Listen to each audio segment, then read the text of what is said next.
Salve galera, aqui é o Dimitri e vocês estão no canal Nerdiocracia. Hoje eu resolvi fazer um vídeo um pouquinho diferente do que a gente está acostumado. E hoje eu estou de super chique. E aproveitando, assim, estar com o traje do Super Choque, né? A gente vai fazer um videozinho falando dos vilões que estavam certos até eles irem longe demais. Se parecer que eu estou olhando um pouquinho para cá, um pouquinho para lá, é porque eu estou me vendo aqui na tela e às vezes eu acabo desviando um pouquinho o olhar e olhando um pouquinho para o outro lugar. E às vezes eu estou tentando olhar aqui para a câmera, né? Então, sem mais delongas, simbora, né? Vamos começar de novo, né? Aqui é o Dimitri, guardião do Nerdiocracia. E enquanto existirem histórias, nós jamais deixaremos que elas sejam esquecidas. E existe uma guerra acontecendo. Uma guerra silenciosa. Uma guerra pelo destino das histórias. E de um lado, a Ordem dos Guardiões Nerdiocratas, liderada por Dimitri, protetores das narrativas que marcaram gerações. E do outro, Oblivion, o Lorde do Esquecimento, e os seus apagadores, criaturas que atravessam o tempo e espaço para apagar personagens, para apagar histórias, para apagar legados. Mas algumas histórias são perigosas demais para serem esquecidas, para desaparecer, porque elas nos fazem encarar uma pergunta desconfortável. E se o vilão estivesse certo?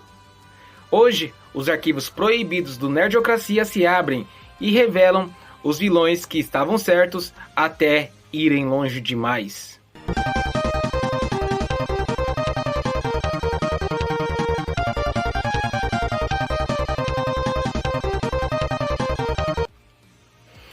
E é o seguinte, a gente vai fazer um videozinho bem bacaninha hoje, um pouquinho diferente do que a gente já está acostumado, né? E vou tentar ser o mais claro, o mais breve possível, né? E trazer da melhor forma possível para vocês. E assim, a história é sempre ela contada pelos vencedores. E os vencedores, eles sempre vão escolher quem é o seu vilão. Mas e se esses vilões enxergaram a verdade antes de todo mundo? E para a gente começar um pouco essa lista, essas comparações, a gente vai falar do Dr. Doom, ou Victor Von Doom.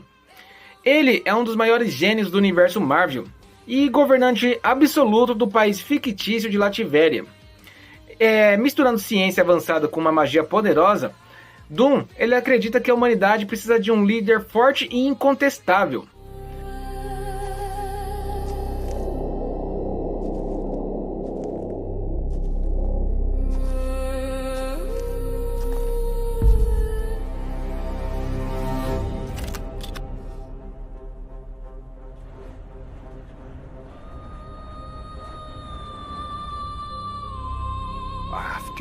Misturando ciência avançada com magia poderosa, Doom acredita que a humanidade precisa de um líder forte e incontestável para sobreviver.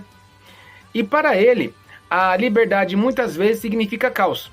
Ou seja, ele acredita que apenas alguém como ele seria capaz de impor a verdadeira ordem ao mundo. E assim, ele não acredita na humanidade, ele acredita na eficiência. E sob o seu governo, Lativéria não passa fome, Lativéria não sofre invasões, Lativéria não vive em crise.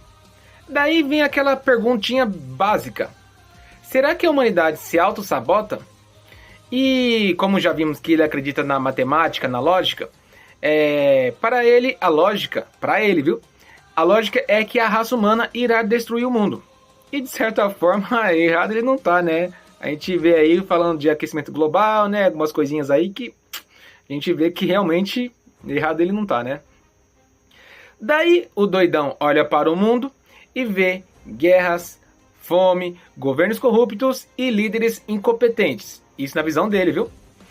E diante dessa realidade, ele pensa, eu faria melhor.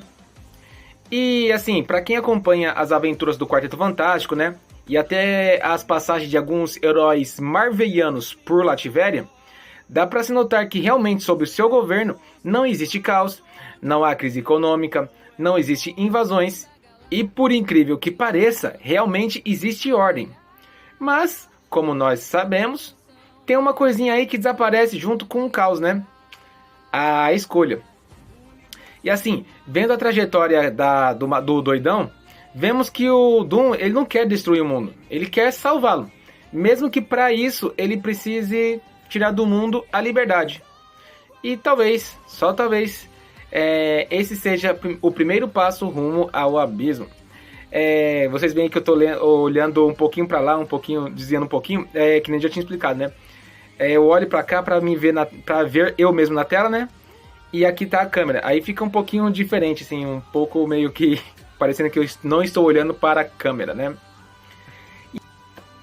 E agora a gente vai falar um pouquinho do Sten. E o Sten é esse doidão aqui, para quem não conhece, né?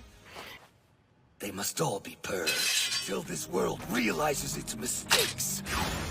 I will continue my work. E assim, ele é um vigilante radical do mundo de My Hero Academia. E ele acredita que os heróis se tornaram celebridades vazias que lutam por fama e dinheiro, em vez do verdadeiro altruísmo, né? Que seria o verdadeiro motivo do herói se lutar, né?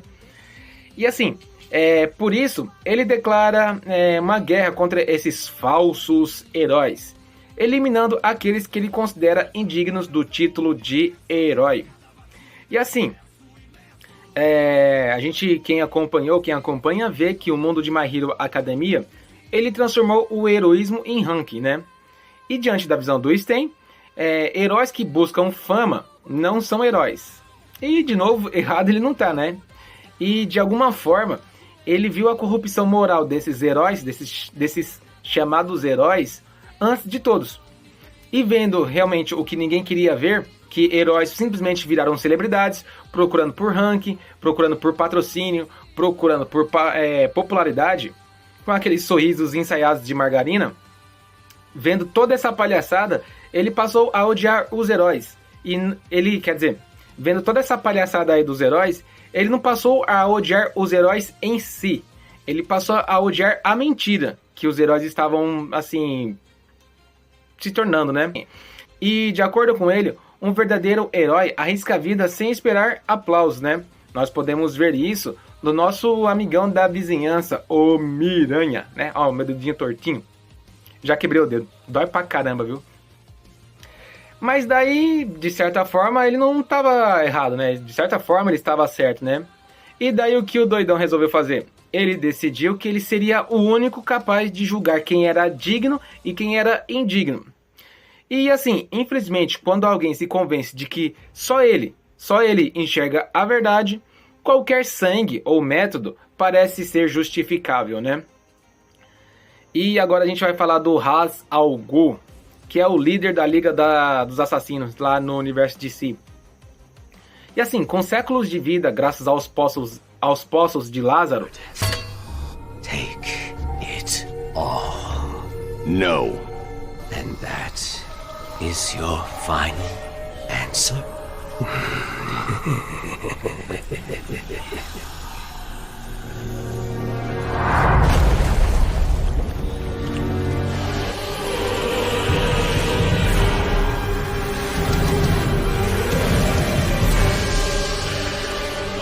Now, only one of us can leave this chamber alive. Ele observa a história da humanidade se repetindo ciclos após ciclos de corrupção e decadência.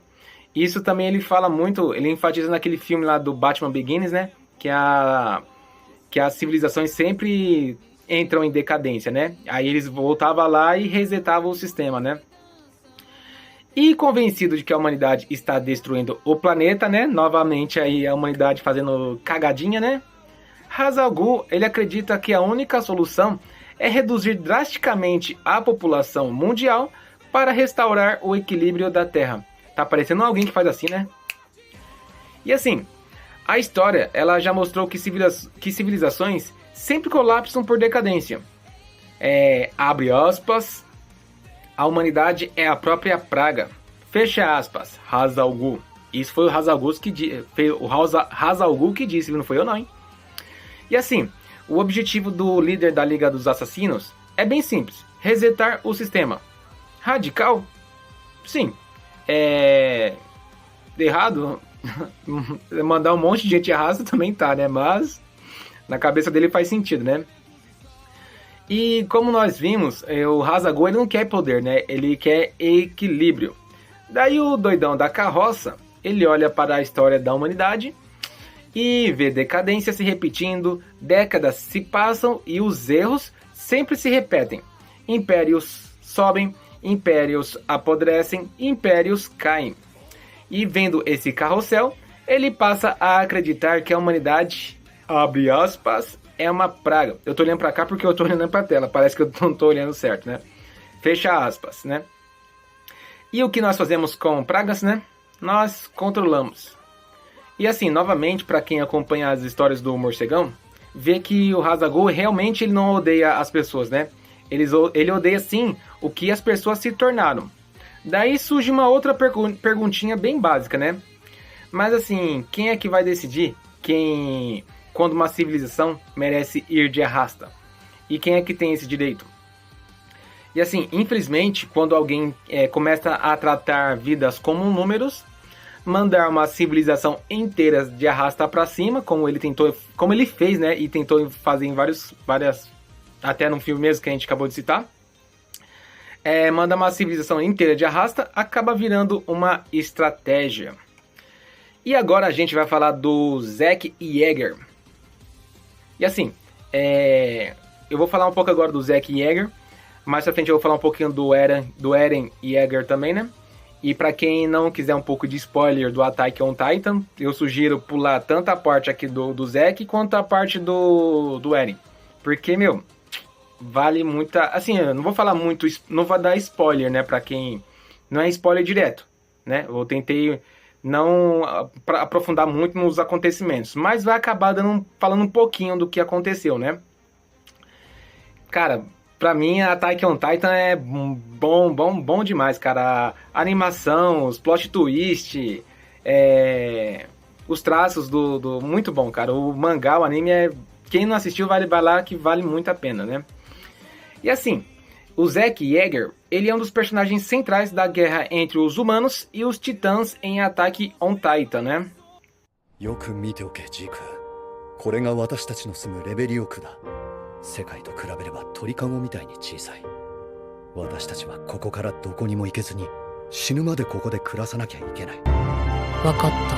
僕は戦士になりたい。やる気のない者は去れ。バールは祖国に全てを捧げる覚悟のある者を求めているのだ。カルト、弟を思う気持ちはよくわかる。だから残念だ。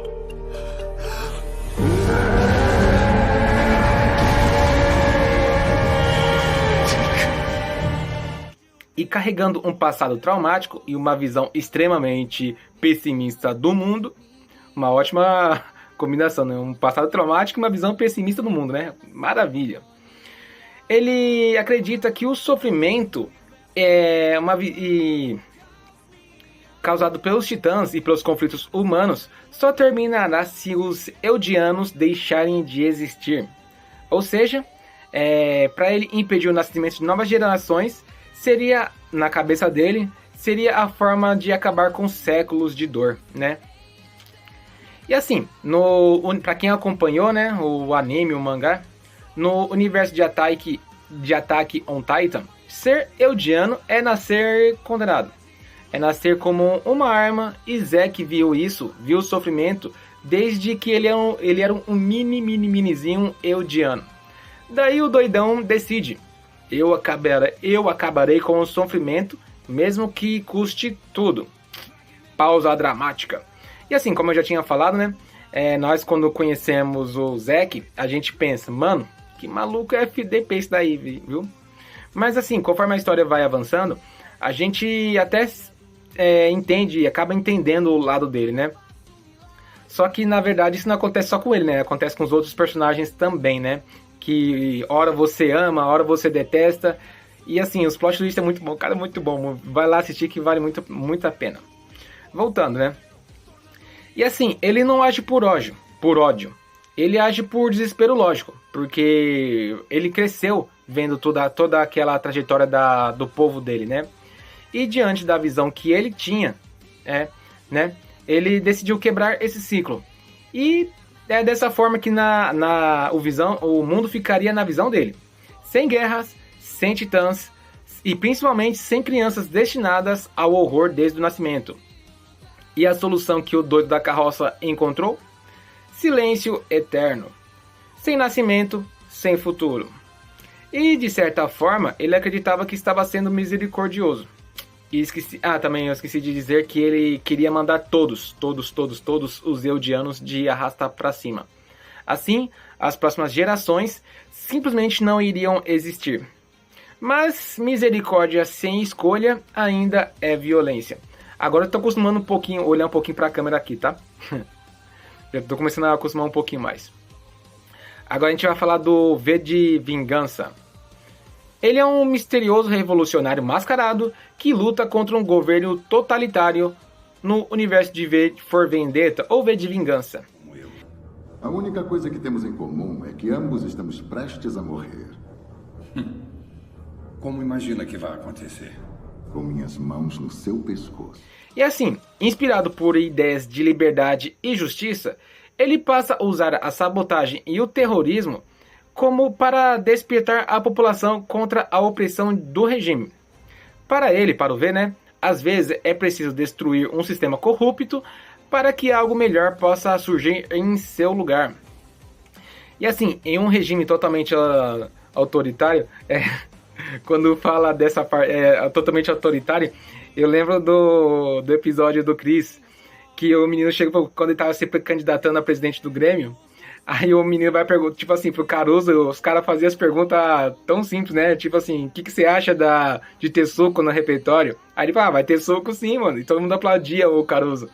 Aí quando chegava pro Chris, ele fazia... o pessoal levantava a mão pra fazer a pergunta. Aí ele dava o espaço, né, pro rapaz fazer a pergunta. Aí ele vai lá e fala, num país totalmente... utilitário, uma coisa assim...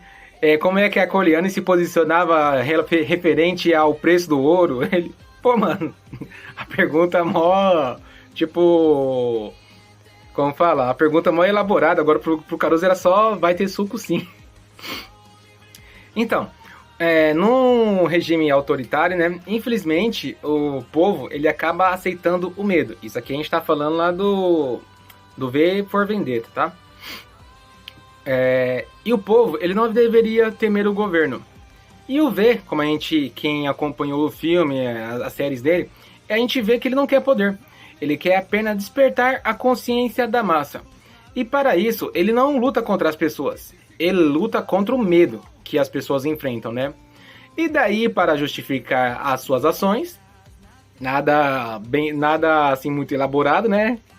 Ele explode prédios, ele espalha o caos, ele usa o terror contra o terror, né? Tipo assim, explodir prédio e espalhar o caos, parece alguém aí, tipo, né, que dá um sorriso legal, né? Mas enfim, voltando.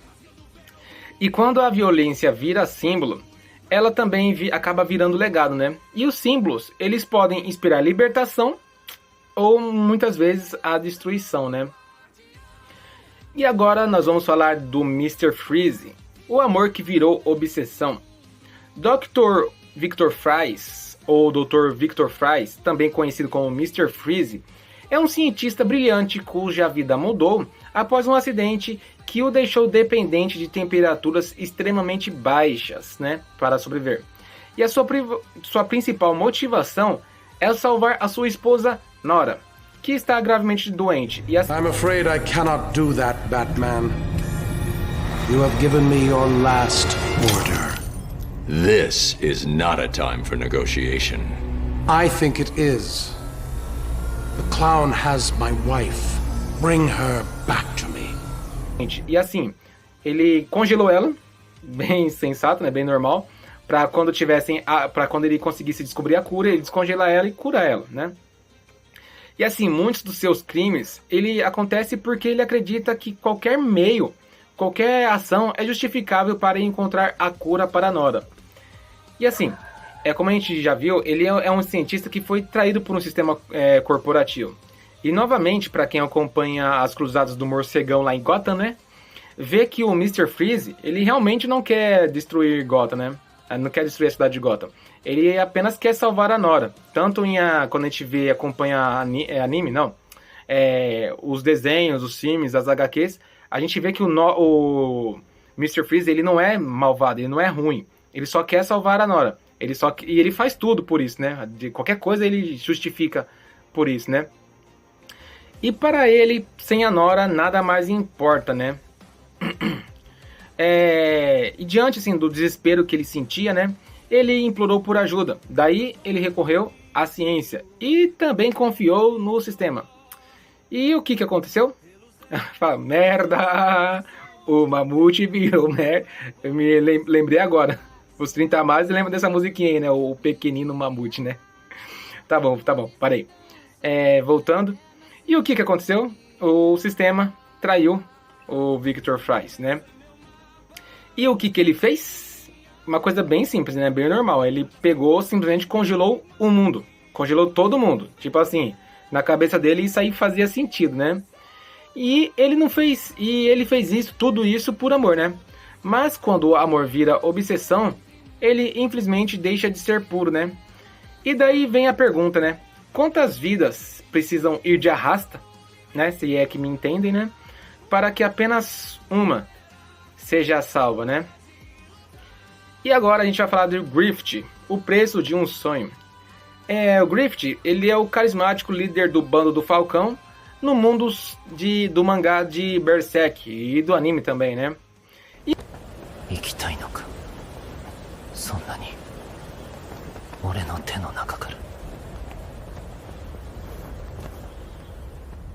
E ambicioso e extremamente inteligente, ele sempre sonhou em conquistar o seu próprio reino.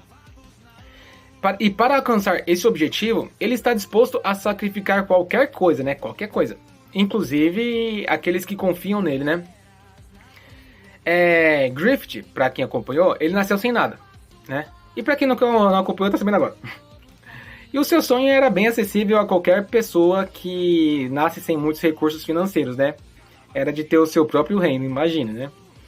E como nós sabemos, os sonhos, eles acabam exigindo sacrifícios, né? E o doido da carroça, ele acredita que a grandeza exige dor, né? E ele não tinha um sonho, né? E não era um desejo. Talvez ele tivesse um destino. Mas ele... Quer dizer, na verdade ele tinha um sonho. Eu falei errado, né? Ele tinha um sonho, não um desejo, né? Mas ele nasceu na lama e queria um reino, né? E diante dessa obsessão que ele tinha, e com a sua determinação e as suas ações, ele inspirava homens e também liderava exércitos, né? E dessa forma, assim, ele fazia com que todos acreditassem nele. E aí, então, veio o sacrifício. E assim, quando um sonho se torna mais importante do que as pessoas, e as pessoas viram degraus, o que acontece, né? Os degraus, eles foram feitos para serem pisados, né? Isso é o que faz sentido na cabeça do Griffith, né? E agora a gente vai falar do Eren Yeager, como eu falei anteriormente. Quem quiser pular essa parte do Eren também, dá uma puladinha, porque pode ser que acaba falando alguma coisinha que, pra quem não acompanhou, vai dar um spoilerzinho, né? E assim, cara, é muito bom, velho. Muito, muito bom o Attack on Titan. O meu anime de cabeceira é Dragon Ball, mas Attack on Titan é zica demais, cara. E assim, o Eren, pra quem acompanhou, ele começou a sua história como um jovem que sonhava com a liberdade, né? Desde o dia em que eu nasci, sempre houve uma muralha deprimente na minha frente. Fogo líquido, terra de gelo, campos de areia. Ver todas essas coisas seria o ápice da liberdade que há nesse mundo. Nessa era em que esse titã esteja, ele vai estar sempre olhando pra frente. E vou continuar seguindo em frente até esse dia chegar. Mas assim, ao descobrir sobre o mundo e o ódio que o mundo direcionava ao seu povo, né? Ele passa por uma transformação radical. E assim, convencido de que seus amigos e a sua terra nunca estarão seguros, ele toma uma decisão bem extrema para garantir a sobrevivência daqueles que ele ama. E assim, ele descobriu que o mundo inteiro odiava o povo dele, como eu falei, né? E odiava a sua mera existência. E o porquê disso? Porque sim, só por causa disso, né? Daí o malucão, ele entende algo devastador, né? Na verdade não tem um porquê, não é porque sim, né? Tem um porquê muito bom, que eu não vou falar o porquê aqui, mas assiste lá que vale a pena. Daí ele entende uma coisa bem devastadora, né? Que a guerra não queria acabar. E diante de uma mente bem sadia e bem sensata, né? Ele toma uma decisão bem sensata, a decisão mais sensata possível, que é mandar o mundo inteiro de arrasta antes dele. Antes do mundo mandar o povo dele de arrasta, né? E assim, de certa forma, o Eren, ele queria a liberdade do povo dele, né? E só isso, na verdade, né? Ele viu o mar, ele viu o mundo, ele viu também o ódio. E percebeu que o mundo todo, né, queria a sua extinção. E também ele percebeu que toda a diplomacia, todo aquele discurso político falhou, não valeu de nada. Daí ele resolveu ele mesmo agir, né? E assim, o Rumbling, ou o estrondo, ele não foi uma mera explosão de raiva do Eren, né? Ele foi uma decisão fria que todos que acompanhou desde o início da saga dele, desde o início da jornada, viu ele tomar, né? E infelizmente, é isso que do spoiler vai vir agora, né, mais ou menos, né? E infelizmente, ele acabou esmagando civilizações inteiras, cidades inteiras e nações nesse processo, né? Tudo isso para proteger os seus amigos. Tudo isso para garantir que seus amigos e ele fossem livres, né? Mas a liberdade sobre montanhas de gente não vivas, né? Será que ainda é liberdade? Ou apenas solidão absoluta, né? Eu falei gente não vivas porque a gente não pode... Tem certas palavrinhas que a gente não pode usar, né? Então, agora a gente vai falar do Silco, né? Silco, ele é um dos principais personagens, principais antagonistas da série Arcane, lá no Netflix. Cara, também vale muito a pena ver. You were supposed to follow them and not interfere. Now his accomplice is asking questions about you. There are always mishaps in battle. That's not a risk I'm willing to take. Our timeline has moved up. It's almost ready. You have a subject in mind. Someone just volunteered. They're monsters. There's a monster inside all of us. E assim, ele é originário da cidade de Zaun. Toda vez que fala Zaun, eu lembro do general Zaun lá do Aang. Sabe, a lenda de Aang? E assim, ele cresceu testemunhando a exploração e o desprezo da rica cidade de Piltover com a cidade dele, de Zaun, né? E determinado a conquistar a independência e o respeito para o seu povo, ele construiu um império no submundo e acredita, né, que a violência e o poder são as únicas linguagens que o mundo realmente acredita. E como sabemos, né, como já foi falado, o Silco, ele nasceu em Zaun, um lugar que foi esquecido e foi explorado. E desde criança ele viu Piltover, o povo de Piltover, ser humilhado, né? Ser tratado como lixo, né? E ele viu promessas sendo quebradas, ele viu revoluções falharem, né? E assim, ele não queria o caos, né? Ele só queria mais respeito e independência e também dignidade, né? E para isso ele estava disposto a sujar as mãos para que Zaun finalmente fosse livre. E percebemos que no decorrer da trama, ele realmente amava a Jinx, né? Mas infelizmente, assim, quando um amor misturado com revolução, quando se mistura amor com revolução, esse amor acaba virando manipulação. E assim, ele acabou ensinando uma garota quebrada a abraçar o caos. Por quê? Quem não assistiu assim também, né? Ela, no caso, ela tinha acabado de perder o pai adotivo, né? A perder a irmã, né? Depois assiste também, que eu não vou entrar muito em detalhes, não vou falar o que acontece, né? Então, ela viu no Silco a única, como fala? Proteção, a única... Esqueci a palavra agora. Se sentir o porto seguro, entendeu? E o Silco se aproveitou disso, né? Ele realmente acreditava que o sofrimento era necessário, né? Que a violência era o preço da liberdade. Mesmo que ele tivesse que tomar uma decisão impossível, né? E assim, talvez ele estivesse certo sobre a injustiça, né? Mas quando você convence, no caso ele, você não é ele, né? Quando se convence alguém frágil de que o mundo só pode ser resolvido com destruição, a gente infelizmente acaba criando algo que não controlamos mais, né? E assim, quando é que eles estavam certos? De certa forma, todos eles tinham algo em comum, né? De certa forma, não, eles tinham algo em comum, todos eles, né? O sistema estava quebrado, a injustiça era real e a dor de cada um deles era legítima, né? E eles não criaram o caos. A gente vê que eles realmente não criaram o caos. Eles simplesmente reagiram a esse mesmo caos, né? E assim, eu fiz uma pequena comparaçãozinha aqui do personagem, do problema e a solução que cada um deles criou pro problema que eles enfrentavam, né? E o Doom, ele tinha como problema o caos político, né? E a solução que o doido da carroça aqui encontrou foi uma ditadura eficiente, né? O Stein, ele tinha como problema a hipocrisia dos heróis.